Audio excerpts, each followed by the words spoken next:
BDS, BMS, BHMS तुमचं झालेलं आहे आणि तुम्ही नॉन क्लिनिकल जॉबसाठी अप्लाय करत आहात किंवा भेटत नाही, चिंता करू नका.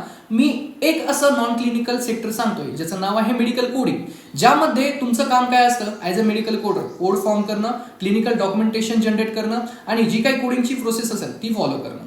आता मेडिकल कोडिंग म्हणजे काय? मेडिकल कोडिंग म्हणजे हेल्थ सेक्टरचा जो काही डाटा असेल, for example diagnosis, procedures, treatment, या जी काही इम्पॉर्टंट हेल्थ केअरची इन्फॉर्मेशन असते याला एक स्पेसिफिक कोडमध्ये जनरेट केलं जातं, जेणेकरून इन्शुरन्सचा जे काही सबमिशन आहे ते सक्सेसफुल रन व्हायला हवे. ओके, सो इन्शुरन्स बेसिससाठी जे काही इम्पॉर्टंट स्टेप्स आहेत थ्रू मेडिकल कोडरच त्या वर्कआउट होतात. याबद्दलची आणखीन माहिती असेल, त्याचबरोबर हेल्थ सेक्टरमध्ये मेडिकल कोडरला किती पॅकेजेस आहे इंडियामध्ये आणि आउट ऑफ USA असेल, UK असेल, या ज्या काही सिटीज आहेत यामध्ये ऑलरेडी मेडिकल कोडिंग वर्कआउट होते आणि तिथले सॅलरी स्केप खूप हाय आहे.